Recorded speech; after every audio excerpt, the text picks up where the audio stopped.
Mesdames, Messieurs, bonjour. Bienvenue à une nouvelle édition de notre programme Midi au Caire. Commençons tout de suite notre édition avec le sommet égypto-jordanien qui a eu lieu hier à la capitale jordanienne Amman, au cours duquel le président Abdel Fattah el-Sisi et le roi jordanien Abdullah II ont examiné ensemble les moyens de renforcer les relations bilatérales.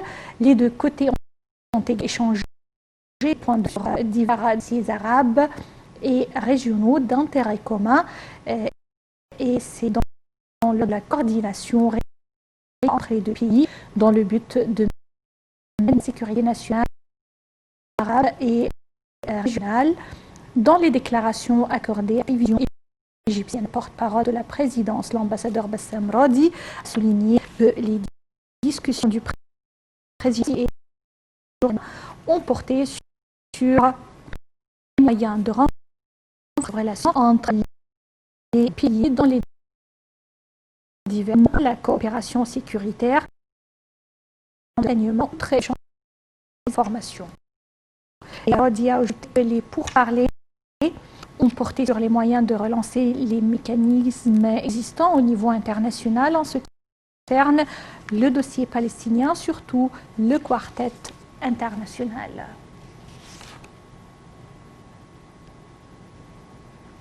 Dans le même contexte et sous les directives du président de la République, commandant suprême des forces armées, le président Abdel Fattah el-Sisi, l'Égypte a envoyé un avion d'aide médicale à la Jordanie.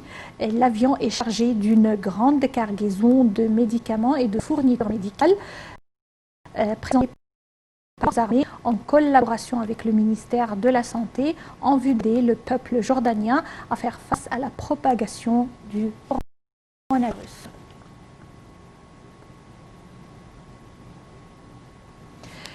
Le deuxième round des réunions de l'initiative constitutionnelle libyenne se poursuit à Hurghada entre les délégations du Conseil des députés, le Conseil suprême de l'État, sous l'égide des Nations Unies jusqu'au 21 janvier. Entre-temps, la délégation onusienne a déclaré que les résultats du vote des participants qui doivent choisir le mécanisme de la sélection de la nouvelle autorité exécutive temporaire sera annoncé aujourd'hui. Les détails à travers ce commentaire.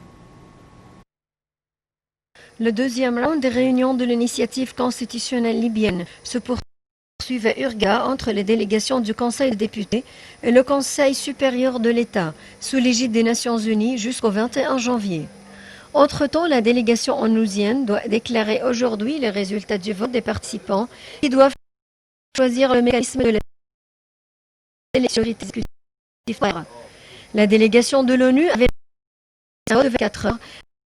Les différentes parties sont convergées sur plusieurs points de discorde sur la suggestion du mécanisme dans la tenue des élections le 24 décembre prochain. Pour sa part, le secrétaire général de l'ONU, Antonio Guterres, se félicite de progrès tangibles accomplis ces derniers mois en Libye, d'abord hier au Conseil de sécurité, qui révèle la nécessité d'un départ des troupes étrangères et mercenaires d'ici samedi. M. Guterres exhortait les partis libyennes à maintenir leur détermination à trouver une solution politique durable au conflit, tout en essayant de résoudre les problèmes économiques et en atteignant la situation humanitaire.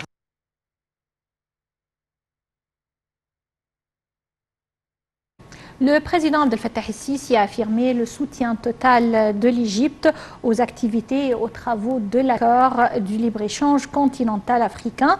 Le président el-Sisi a indiqué que cet accord est un début prometteur pour l'intégrité économique et commerciale des pays du continent africain, ajoutant que l'Égypte est prête à présenter ses expériences afin d'activer la zone de libre-échange. Ces déclarations du chef de l'État interviennent lors de son accueil du secrétaire général de la zone du libre-échange continental africain, Wamkili Mini, et également en présence du Premier ministre et de la ministre du Commerce et de l'Industrie.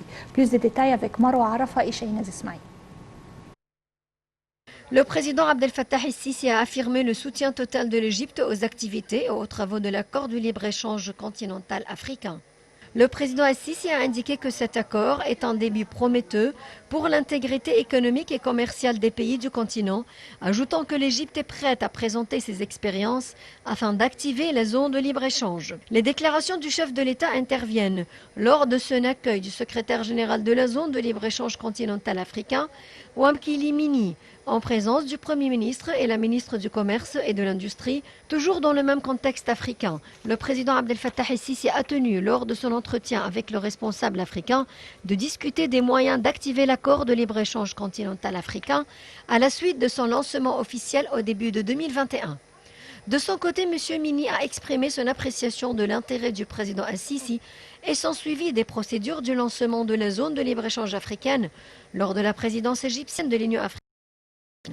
M. Mini a ajouté que l'Égypte est un des premiers pays signataires de l'accord qui soutient les efforts de développement sur le continent en reliant les pays africains les uns aux autres.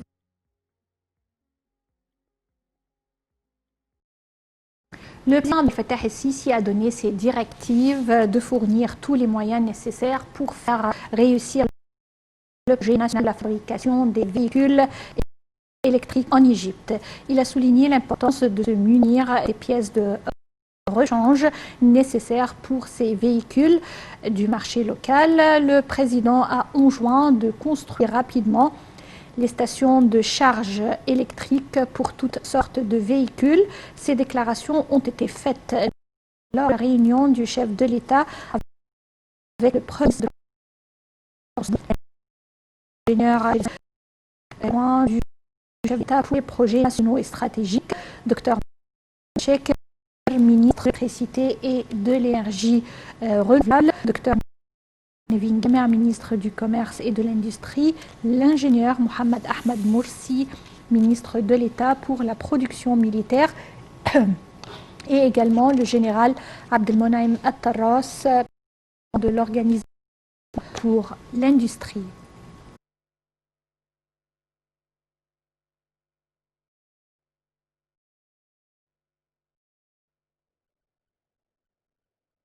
Afin de mieux parler de cette initiative qui vise à réaliser la vision de l'Égypte 2030 à l'énergie renouvelable et propre, nous avons contacté par téléphone Dr Raouf Ghaffar, analyste économique. Bonjour.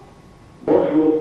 Dr Ghaffar, on parle d'une initiative parrainée par le chef de l'État qui consiste à produire véhicules en Égypte avec des ingrédients à 100% égyptiens et qui sera qui sollicite l'énergie renouvelable, voire l'énergie électrique, et cela bien sûr est dans le cadre de la réalisation de la vision de l'Égypte 2030 qui applique plusieurs points qui préservent la nature et qui respectent l'environnement. C'est pourquoi on aura recours à cette énergie renouvelable. Alors, je voudrais parler avec vous de deux éléments. C'est cette initiative de production de véhicules à 100% égyptiens et également l'emploi de l'énergie renouvelable ou l'énergie propre. Premièrement, la stratégie et la vision de l'Égypte 2030 vise vers l'implantation des industries diverses en Égypte. Entre autres, l'industrie automobile, c'est-à-dire la production de différents véhicules. Nous déjà produisons des véhicules ici, mais avec des composants, un pourcentage minimum de composants qui sont fabriqués en Égypte. Mais la vision se dirige vers, on va essayer de produire ces véhicules, que ce soit des voitures pour passagers ou bien des autobus, etc., qui soient avec des composants, si on peut le faire, à 100% fabriqués en Égypte. Et ça, c'est une initiative très ambitieuse pour encourager l'industrie locale, certainement. Ça, c'est d'un côté. De l'autre côté, comme vous l'avez bien dit, on se dirige vers l'énergie propre.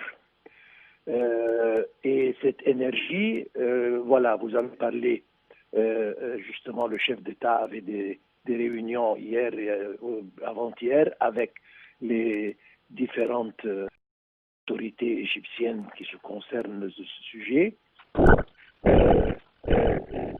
encourager la fabrication de véhicules électriques. Tout le monde se dirige dans cette direction et l'Égypte, entre autres, va suivre la même voie. Donc, j'espère que ça va commencer avec des composants et puis à la fin, on va essayer de produire une voiture, un véhicule qui fonctionne avec l'électricité. Il y a une autre initiative encore, comme vous l'avez dit, pour essayer de présenter aux citoyens égyptiens une vie meilleure, c'est-à-dire un environnement plus sain. On va essayer de transformer les voitures qui fonctionnent ou qui travaillent à partir du pétrole en gaz naturel pour éviter, nous savons tous que le gaz naturel, les émissions sont, à comparer au carburant, pétrole, etc., sont beaucoup moins. Donc c'est plus sain pour la santé du peuple, pour l'environnement, et puis c'est un peu moins marché que le pétrole. Bien sûr, puisque la production égyptienne du gaz naturel est de plus en plus accrue. C'est vrai. Absolument. Oui, docteur Ghaffar, vous êtes analyste économique, je vous remercie infiniment pour vos questions. Et on continue avec nos nouvelles. Le Premier ministre, docteur Mostafa Madoul, a présenté le communiqué du gouvernement sur l'Égypte 2018-22 devant le Parlement.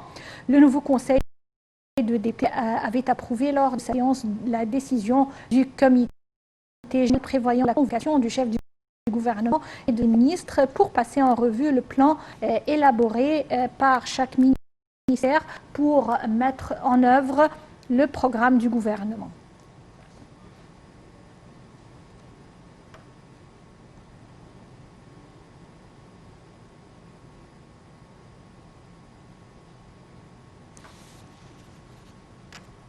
Et nous passons à l'économie et la bourse. Les indices de la bourse du Caire ont connu lundi une performance mitigée sous l'effet des opérations de vente de la part des investisseurs égyptiens contre des opérations d'achat de la part d'investisseurs arabes et étrangers.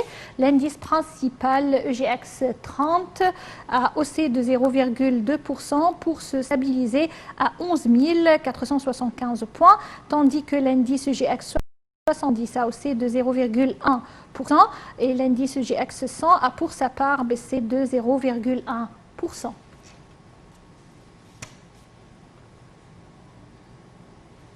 Terminant avec le ministère de la Santé qui a annoncé hier 878 nouveaux cas testés positifs à la COVID-19 et 55 décès. Le ministère de la Santé a toutefois les cas guéris de Covid-19 a atteint plus de 123 000. Ces cas sont le ministère applique toujours les mesures de protection et de prévention nécessaires pour enrayer la propagation du coronavirus dans les divers gouvernorats de la République.